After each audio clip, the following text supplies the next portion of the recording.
Speaking of which, is Helena ever going to get concealer? The red eyes Doesn't work on her. nervous. It does not work. The guys are like, Graham. Yes. What is it that made you think, when you were writing the new season, that Rudy and Seth should be pervs and share women?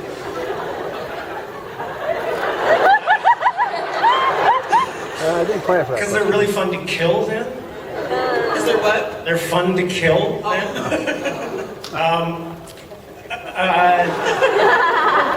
I don't know, I don't think there were pervs. Oh yes, they were. They were horrible rapists and they got what they deserved. Yeah! And how did they... So it's not fun at all. No?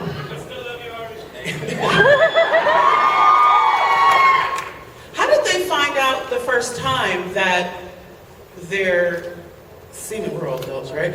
That their semen caused the issues with women that made them sterile? That's a complex question. Ari? I think in the story, Rudy brought somebody back to rendition camp or wherever they were, and she started exhibiting symptoms. That's right.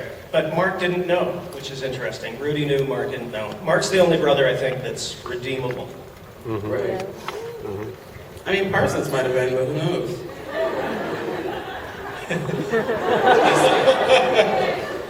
You've given this a lot of thought. I did. I like the show. All right. What did you think when you saw that Rudy and Seth were like creepos? And we're taking, doing double time with the ladies.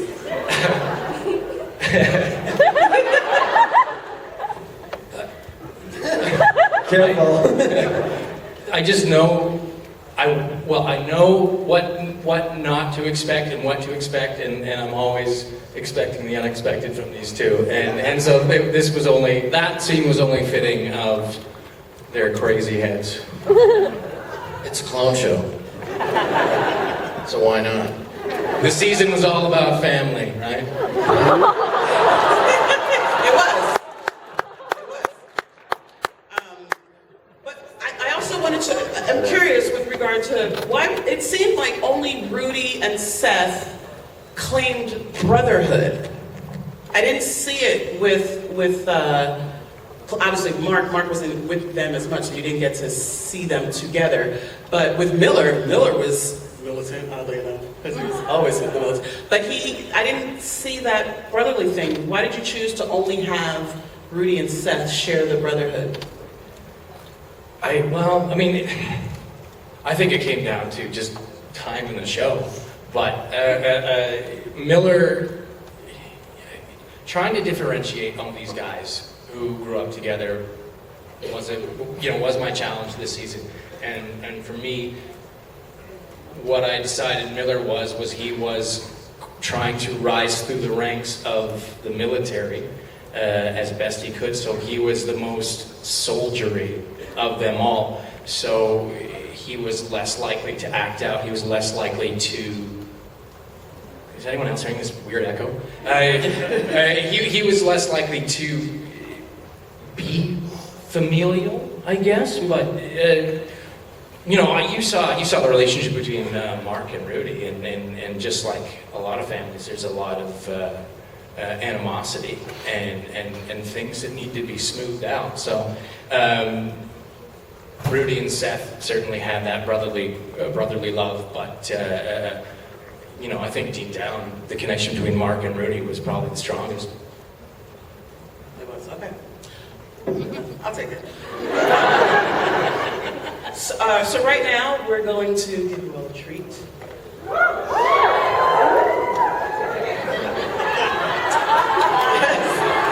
twerking. And that came out so fast. I mean, it was like instantaneous. We're gonna show a quick video of the blooper reel. That's serious. We like to have fun. So many meltdowns in that dinner scene.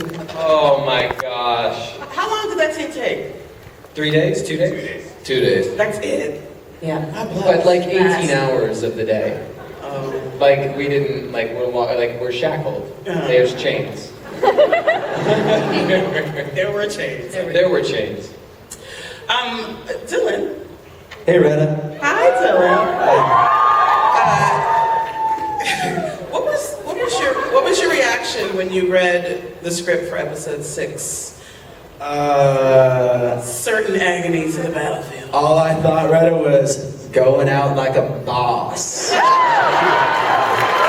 all I thought. Graham and John really did him right, and I was really impressed with the way it went out. I mean, it's always been a dream of mine to get stabbed twice, shot 4 times, and blow myself up. Dream come true. Bucket list done, exactly. Cross them all off. Did you know that you were gonna die? Yeah, Mr. Manson told me last Comic-Con that I was gonna die, so... He's like, welcome to Comic-Con, you're dying. I was like, alright, I'm gonna have a lot of fun this Comic-Con, so... If I was a little wild last year, I apologize, guys. It's because I knew I was gonna die this season. And he said at the time, too, Just let me go out like a boss. True story. Because I just pictured you reading it and seeing the stabbing, being like, and then you're like, oh, I'm still in this bitch. I'm still in this. It was much more poetic than that. Actually, Retta, it was a late evening in Toronto. Snow was pitter-pattering off my window. As it does. It was never Beth I loved. And a tear rolled down, a single tear rolled down my face. And then I fainted, yes, yeah, it was great. It was a fantastic moment for me to read a script like that, yeah, it was awesome. And how about,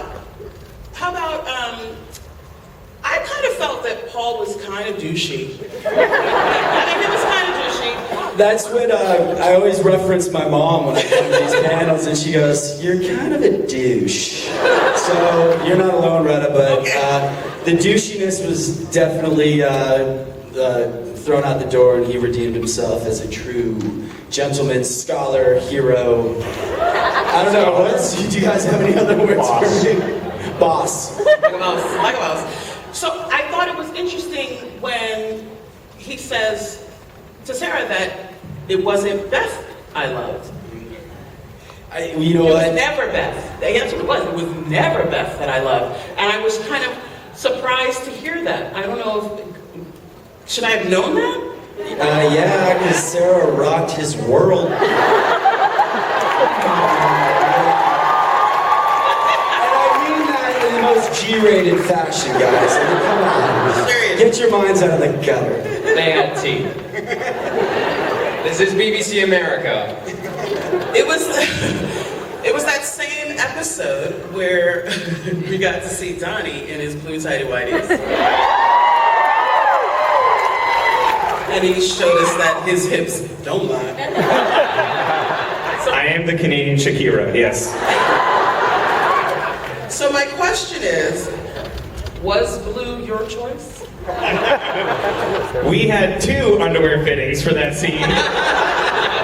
The first fitting, they came at me, and they came at me with a whole bunch of pairs of underwear. They were all, of course, there was no boxers, no boxer briefs, they were all little tighties, and they were all different hues of blue, but they didn't like the original make, the original brand. I'm not going to say which one they were. They wanted a more high-end, kind of classic look.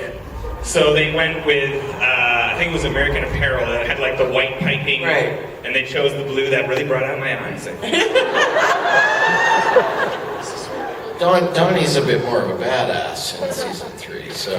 He doesn't need to wear the white underwear. No, we wanted to see a difference, we wanted to make a difference, Huge difference. We got the leather jacket going and the blue underwear. I think it's good, man.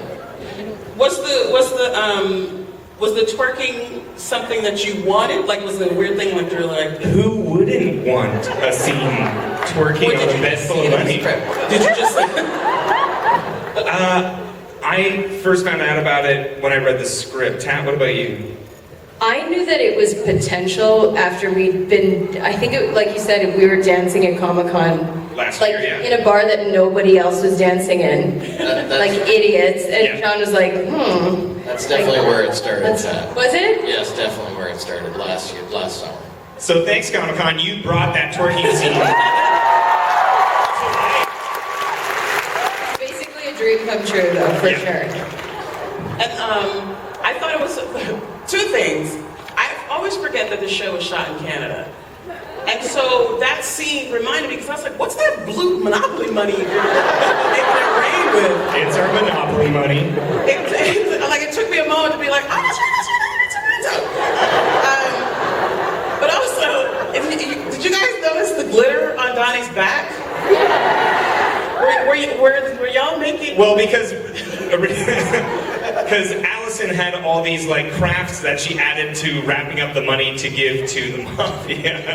So she had like all these tiny little dollar, like flashy green dollar signs and coins. That's what it was. So there was just like tons of cash and glitter, which I found on my person in various places that no glitter should necessarily be. I also found a $20 bill stuck to my butt cheek when I took my underwear off in the trailer. And literally glitter in my bedroom for about 2 months. I would find little bits of glitter that had somehow worked their way around my room. So I had to move. I just moved. It was too many memories. God bless. So, Maria. Maria.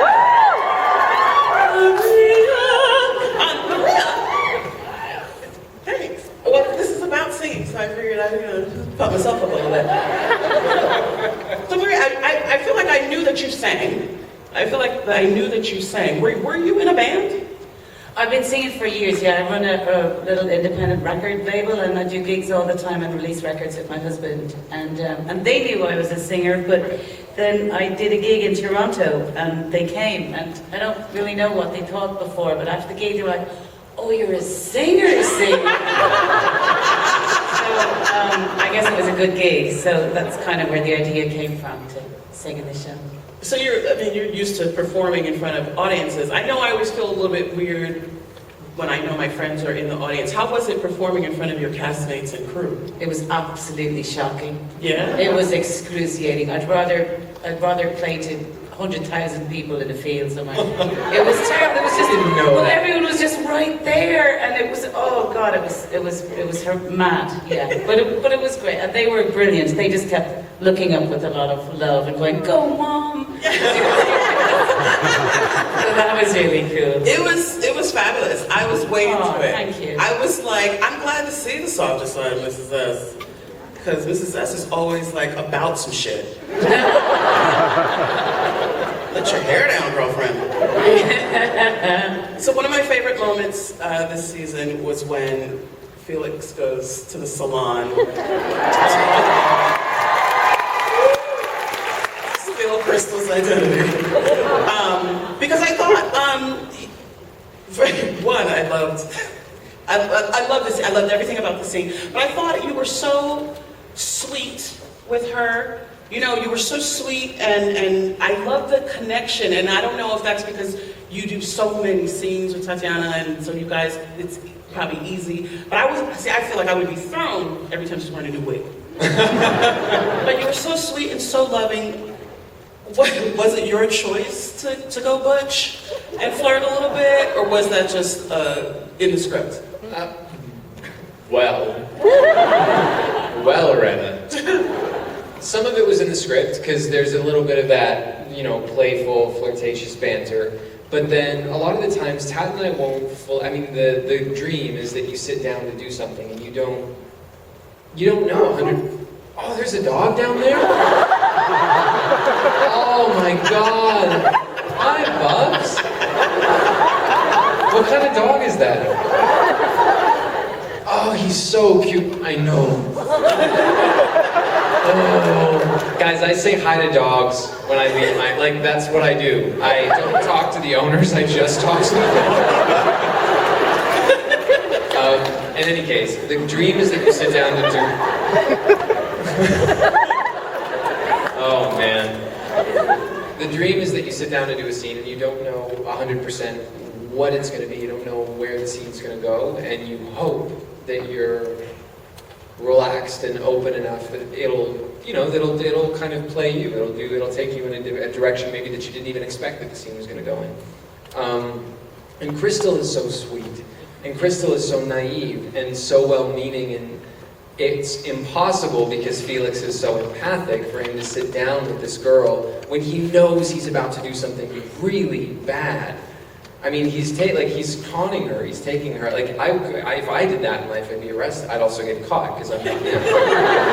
But you know, I think he felt bad for her. So it was, yeah. I think it was just impossible not to find the kinship. And obviously, because you know, Tad's a friend, and we've known each other now for a long time, so that kinship is there. I just thought of something. You know, you all completely adore Tatiana, right? So do we. So much so. But they were saying to us today, like we did one interview this morning when Tatiana was doing something else. I said, "Is there one bad thing you can think of about her? Is there one like flaw?" And we couldn't think of anything, and I just thought of one. Go on. Occasionally, she just lets one off. She has a big fart.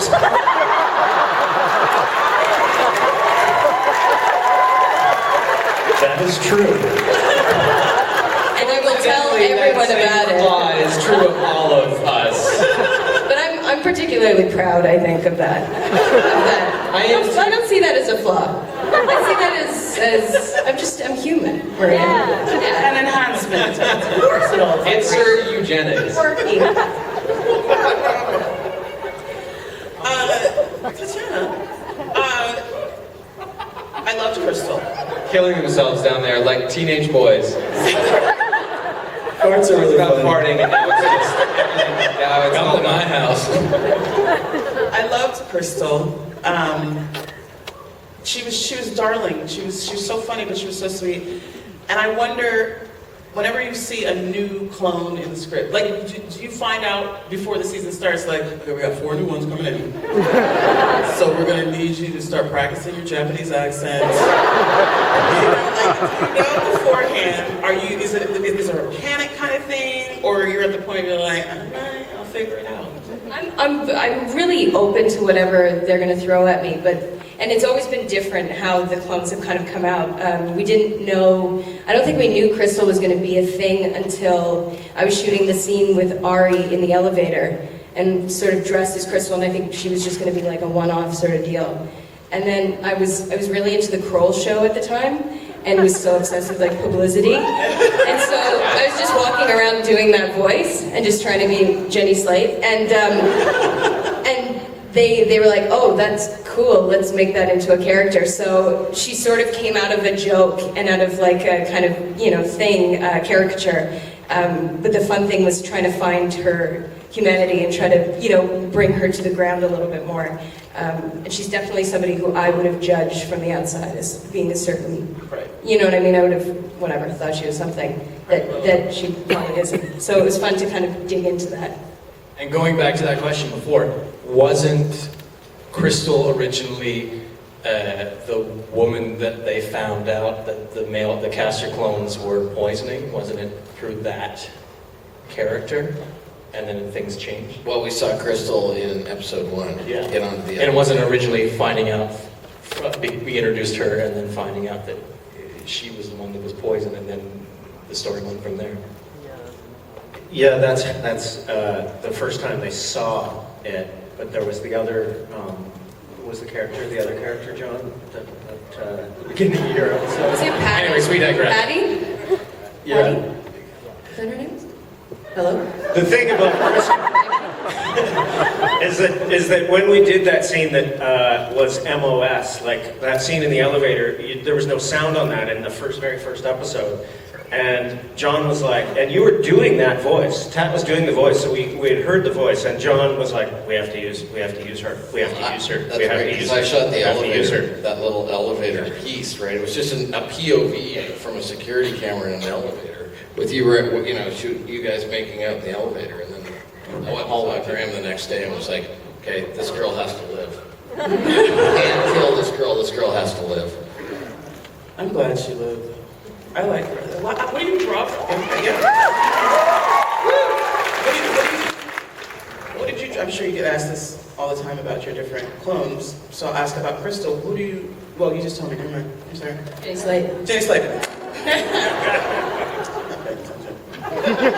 Oh God, they made out their brother and sister. They're related. I know. I just got that. Their brother and sister. Not in real life. Caster and Lita clones. So Oh, Star Wars did a little bit. Just like her. I don't know. That dress was very short. You guys are creepo.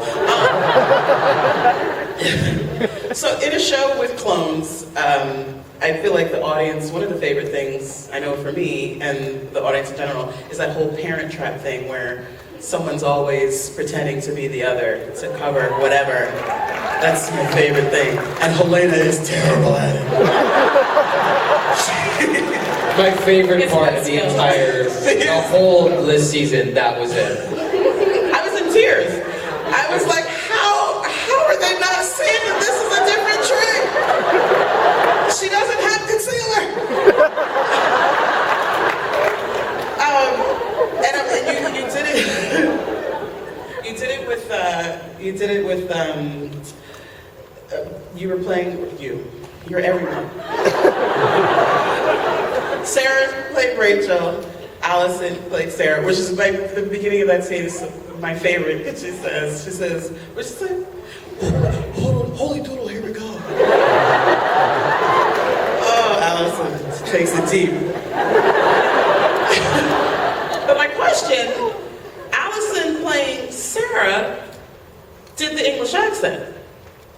Did we know that Allison could do an English accent? She's a trained stage actress.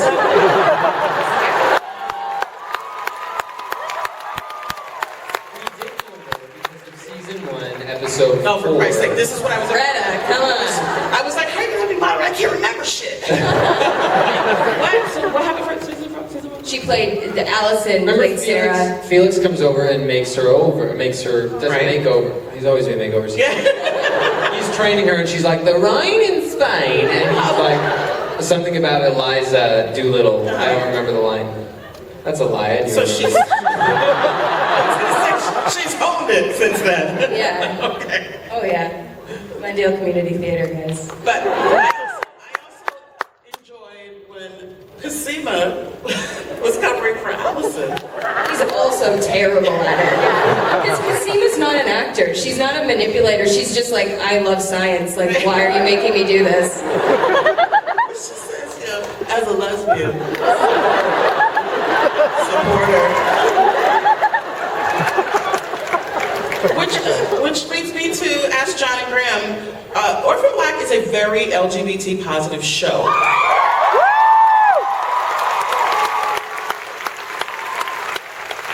And yet you love Helena the most. Oh, okay, she's all about Cosima, I get it. So I know you're down with Delphine. Oh my God, can I tell you how many people tweet me about Delphine? She is a goddess on Twitter. My goodness. We're gonna get to her in a minute.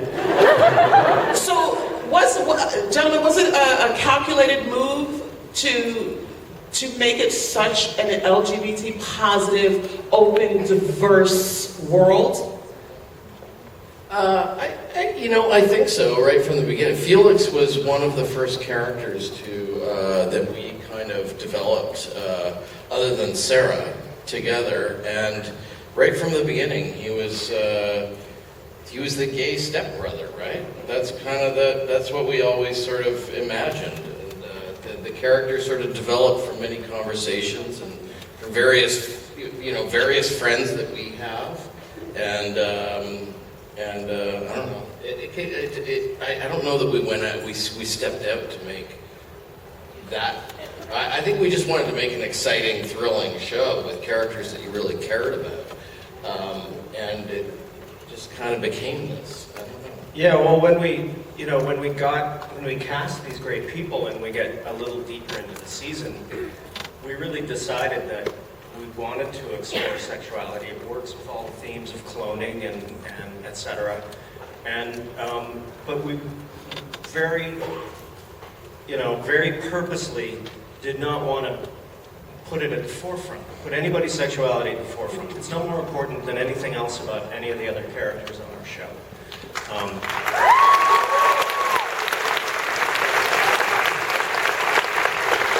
So, I mean, I think that's really become a kind of a mantra for us, and I think television is getting much better at its sexual representation, and well, not much better, but better, and we should be beyond it. We should be beyond asking or caring, and I think maybe that's what we're trying to do.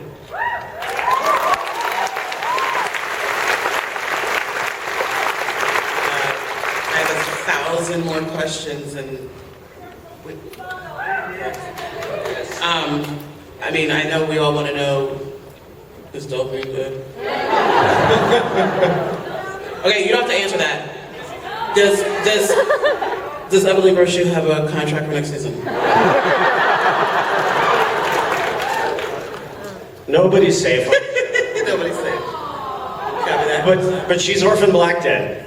This is purposely, obviously, everyone's all up in arms about it. It's great. I love it. I love that you're all up in arms about it because it's part of the mystery, guys. It's a mystery, okay? That's why there's a reason why it's a mystery. Because it's a mystery. That was really mysterious. So you just kind of got to go with it, all right?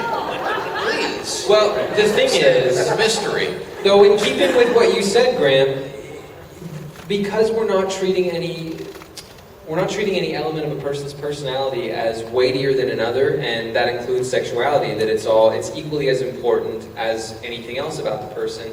That also means that to treat these relationships with the most honesty and the most artistry and the most integrity, it means that you also have to be ready to end them at any time. Because when you drag something on for the sake of, because you're exploiting it, then that's not good. That's not artistic. Whoa.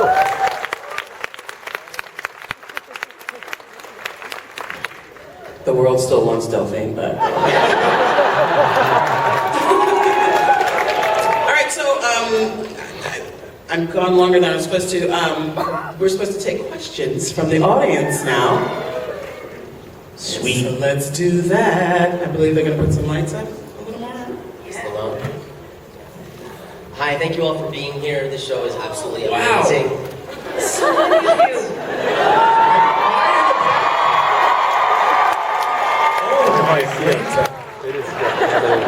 We did not know there were this many of you in here. Sorry, back to the question. So thank you all for being here. This show is so smart, which makes it so good, and the cast is all just phenomenal. My question is for Tatiana. You are my favorite actress on TV. The award show said. But there was a moment in season 1 where we thought Elena was dead, and all of a sudden that ring music came on, and I went, immediately my head said, oh, they got that actress back. So thank you. My question to you is, I know that you were supposed to do a show in New York City, and you had scheduling conflicts, so I'm just wondering, I'm from New York City, I'm wondering, is it in your bucket list to do live theater in New York City? Oh my God, absolutely. Like that the scheduling thing was really a heartbreak for me because theater is where I started when I was a kid, and it's still the thing that really turns me on the most in terms of having the interaction with the audience and sort of getting to create a story in front of people, with people, and the audience is so involved in that process, and you're so there, up there, so to me it's the most thrilling thing on the planet. So yeah, absolutely. And New York is like, yeah, forget about it. Forget about Is it. there a What? specific... Forget about it. We'll be there at the first preview. Thank you. Hi. So, as a queer woman, thank you, Graham and John and Tatiana, for Cosima and Felix and everyone. And as someone who suffers from mental illness, thank you for Allison and Beth and probably more broken people we will introduce. So just, the show means so much to all of us because of these amazing characters.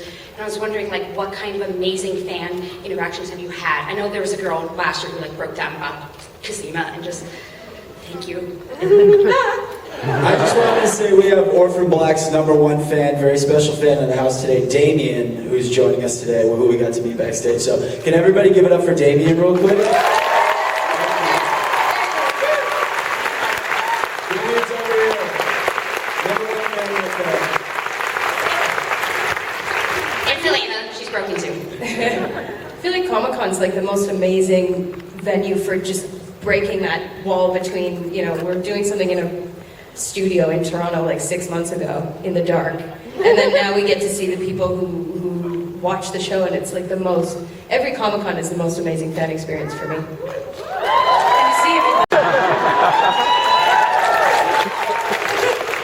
And to see And it's Clone Club's interaction with each other too that's that really shines for us. It's not just, that you guys really love and support the show and the interaction that we have with you. It's how you guys love and interact with each other. I think it's really special.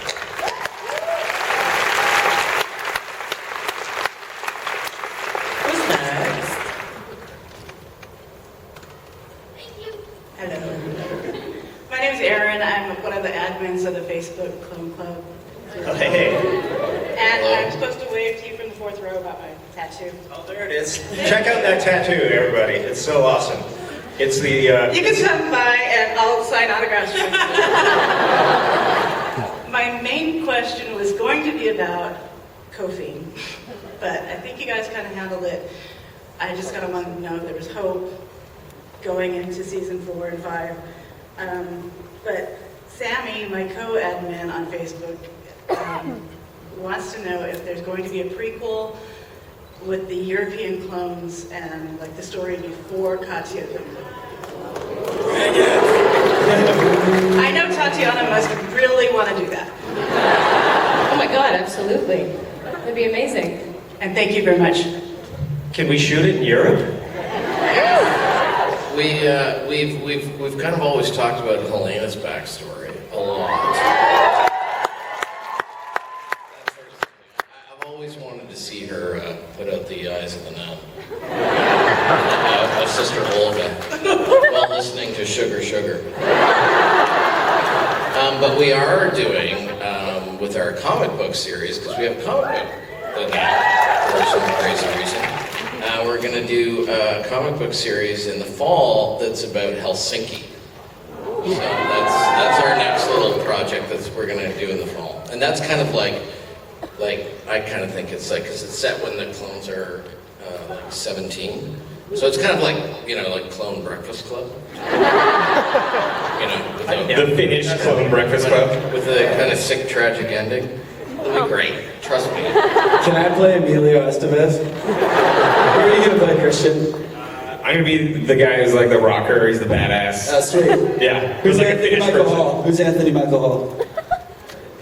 Yeah. There you go. I think I'm playing Molly Ringwald.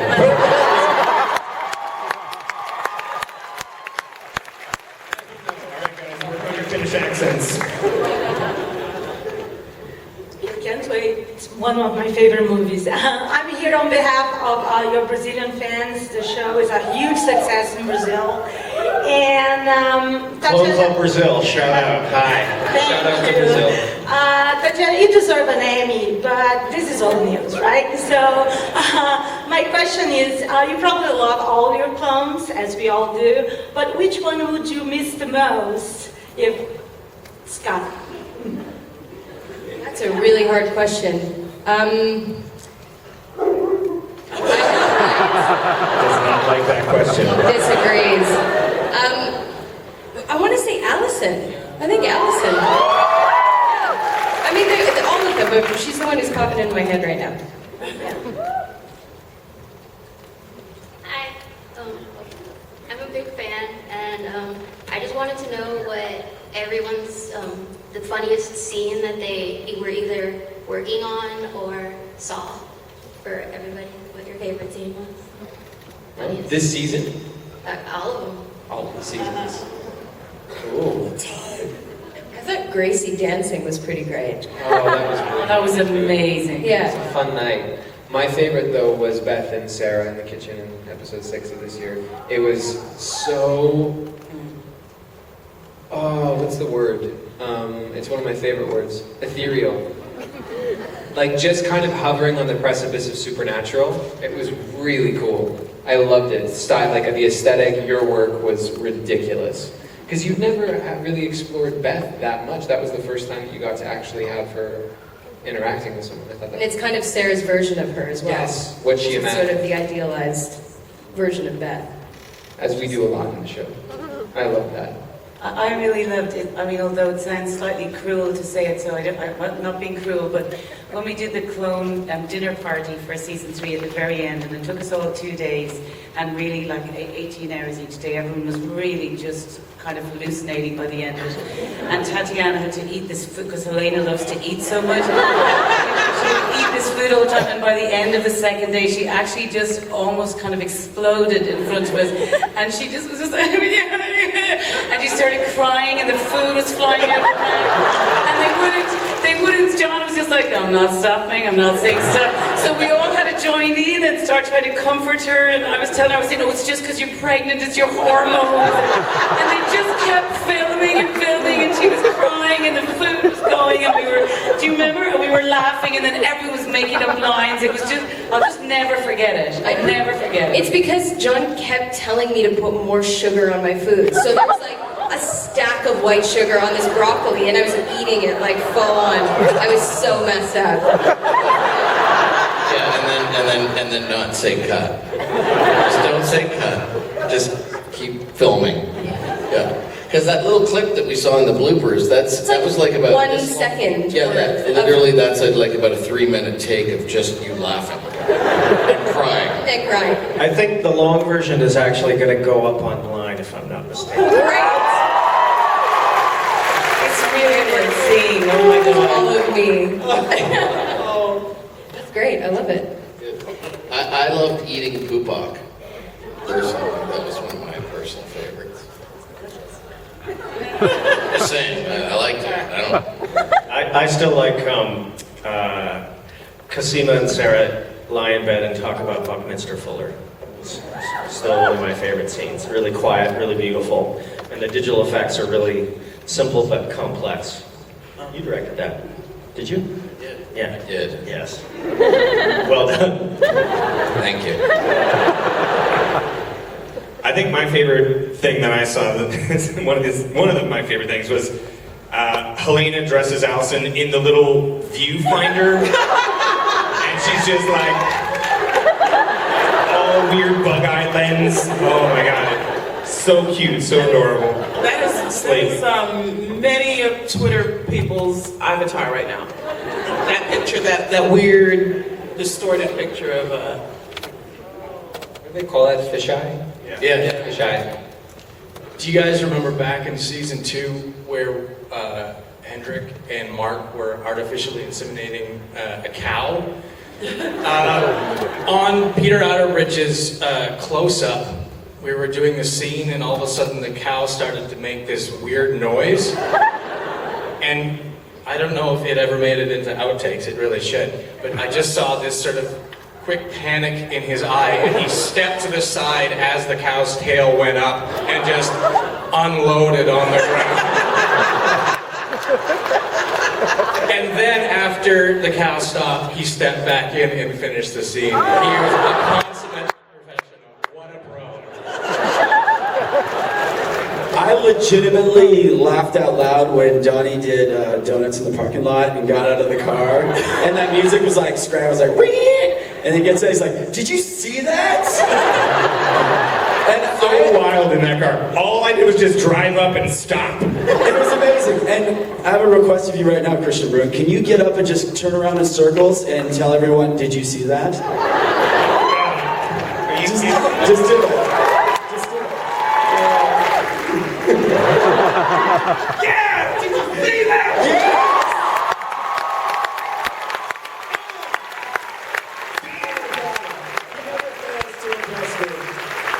Dude, you always make me embarrass myself. No! My mother Just just okay, after seeing that, we can go to the prom. I accept your invitation. I would totally be your date to the prom. Thank you. I would be your date to the prom. Let's make that happen then, guys. Weird all of a sudden. Sorry. Can I give you guys thank you letters? Absolutely. Oh my God, look at the costume. Hey, look. It's Cosima. It's Ukrainian. It's Ukrainian Cosima. Yeah. You don't know how happy that makes John. That was the cosplay he wanted to see this con. It It is took me true. about Party when she was all 16 hours. I found the woman that made the costume in Ukraine, and I asked her to make it for me. Are you serious? That's amazing.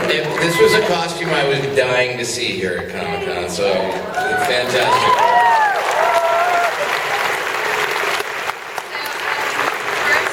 I am holding out hope for Paul because as a scientist, I didn't actually see it happen. I need proof. I love you. I'm sorry, he's dead. This is my swan song, guys, so it's been nice. Hey, but once you're in Club Club, you're always in Club Club. You can't leave. And we'll always have Wrecking Paul. Yeah, Wrecking Ball. Have you seen Wrecking Ball, guys? Where it's a take on Miley Cyrus swinging on the wrecking ball, and it's Paul's face on Miley's body. And I call it Wrecking Ball. It's probably my favorite thing in the world. That and ice cream.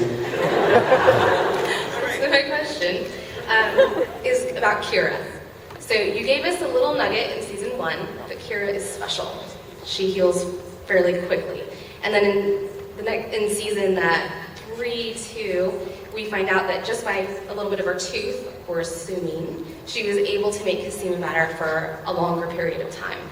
Are we going to find out more about Kira and what her deal is and why she was so awesome?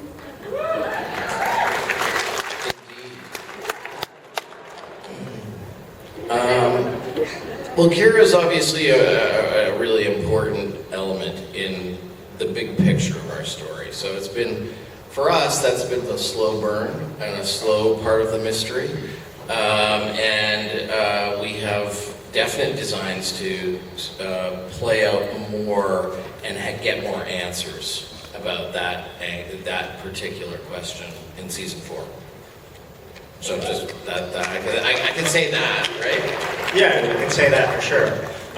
But we've also often said that we thought that the special part of Kira is perhaps the most human thing about her and can't really be explained by science. We've talked about that too. So it's going to be both.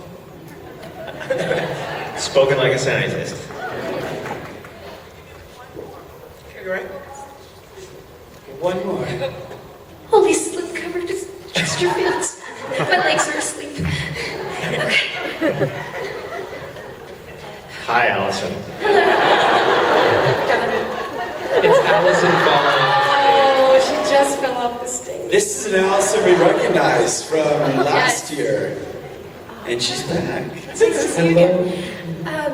So that other people might get a chance to ask a question, I just wanted to ask, because of how this show is set up and the plot is sort of exploded and has gained such velocity that guaranteed there must have been some subplots or characters or character traits or relationships that have had to be sacrificed because they didn't serve the main plot. So what I want to know is if you had the opportunity to take a step back and take a breather and take one episode to develop a relationship or a plot or one of those threads, those loose threads, what would you do? This is for anyone.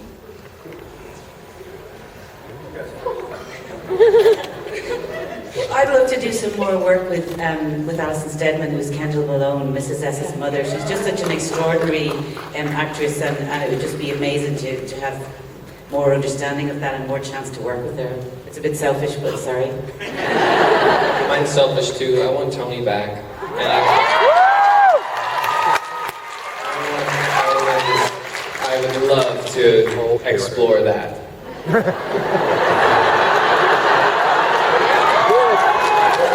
I would love to see more Bonnie. She's scary. She's super scary and such an amazing actress. That would be really cool. It's those white runners. Yeah. I would really want to go back in time and see what happened on the couples retreat with Donnie and Allison. Why they came back wanting to get a divorce. It's in the comic book. It's in issue number 3. I know, that's why It would be fun to play it out. That's why we did it. It would be I really really fun want to to play see it happen. I want to see it live. And I kind of want to go to Hawaii. I'm in. I'm cool with that. Go to Hawaii? It's in a tropical place, I would say. Doesn't have to be Hawaii, but something tropical. No, Hawaii's good. Remember what happened when Happy Days went to Hawaii, okay? We are getting. Wasn't that the Brady Bunch? Full House. Oh, the Brady's? No, the Fonz jumped the shark in Hawaii, wasn't it? Yeah, you're right. We have one more video for you all before we have to wrap it up because people are stressed back here. Jeez. Okay.